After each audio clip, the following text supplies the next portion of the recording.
जरा सोचिए, एक घर बाहर से देखने में बिल्कुल एक आम घर, एक साधारण सा परिवार, और उस घर के ठीक नीचे एक ऐसा खौफनाक राज दफन है जो 24 सालों तक दुनिया से छिपा रहा। आज हम बात करेंगे मॉडर्न हिस्ट्री के सबसे चौंकाने वाले क्रिमिनल केसेस में से एक की, जो ऑस्ट्रिया के एक शांत से शहर की सड़कों के नीचे पनप रहा था। और यही सवाल इस पूरी कहानी के केंद्र में है। ये सिर्फ एक क्राइम की कहानी नहीं है, बल्कि इस बात की भी है कि कैसे एक इंसान के दो चेहरे हो सकते हैं और कैसे हम कभी-कभी अपने आसपास की सबसे भयानक सच्चाई से भी अनजान रह जाते हैं। ये है ऑस्ट्रिया का एम्स्टेटन शहर। साल 2008 के अप्रैल महीने में ये एक बिल्कुल शांत, अपनी ही धुन में रहने वाला शहर था। सच में किसी को भी इस बात का जरा सा भी अंदाजा नहीं था कि इसी शहर की एक गली में, एक घर के नीचे, एक ऐसा सच छिपा है जो पूरी दुनिया को हिला के रख देगा। 24, ये सिर्फ एक नंबर है ना? शायद किसी की उम्र या कैलेंडर की कोई तारीख, लेकिन इस कहानी में ये नंबर किसी की पूरी जिंदगी की कैद को दिखाता है।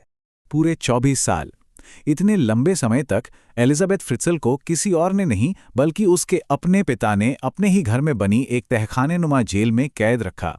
और जब ये सच सामने आया तो हर कोई सन्न रह गया। तो फिर सवाल ये उठता है कि अगर ये राज 24 साल तक छिपा रहा तो आखिर ये खुला कैसे?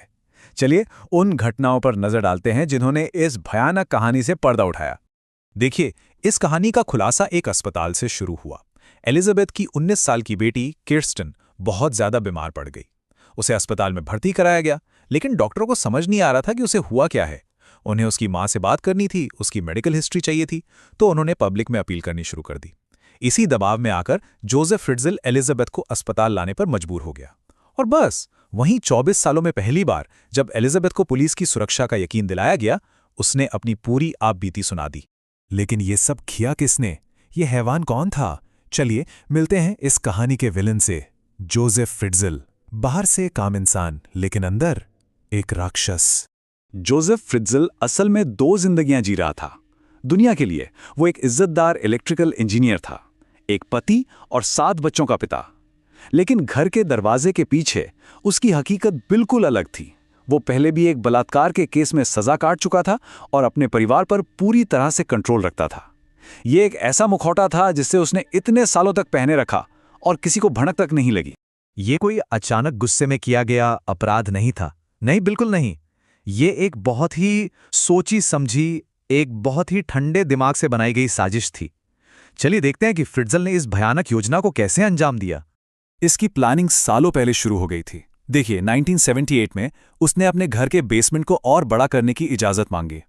फिर जब एलिजाबेथ ने घर से भागने की कोशिश की तो उसे वापस लाया गया और उस पर और भी ज्यादा सख्ती होने लगी। और फिर 28 अगस्त 1984 को उसने एलिजाबेथ को उसी तहखाने में बंद कर दिया, और दुनिया को ये यकीन दिलाने के लिए कि वो अपनी मर्जी से गई है, उसने एलिजाबेथ से एक झूठा खत भी लिखवाया जिसमें कहा गया कि वो किसी धार्मिक पंथ में शामिल हो गई है।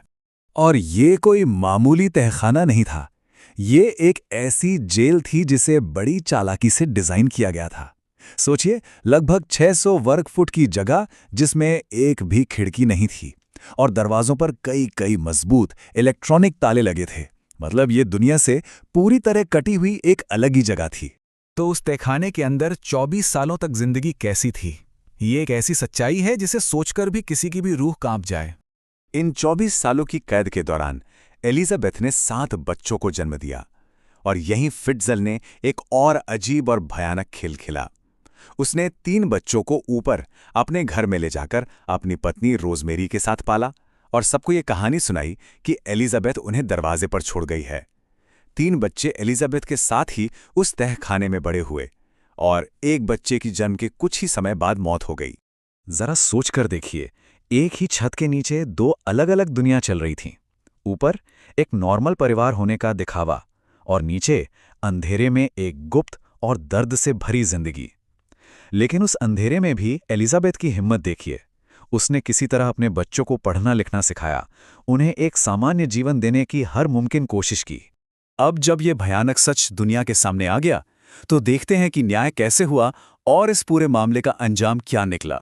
जब मुकदमा शुरू हुआ तो फ्रित्ज़ल ने हत्या और गुलामी जैसे सबसे संगीन आरोपों को मानने से इनकार कर दिया।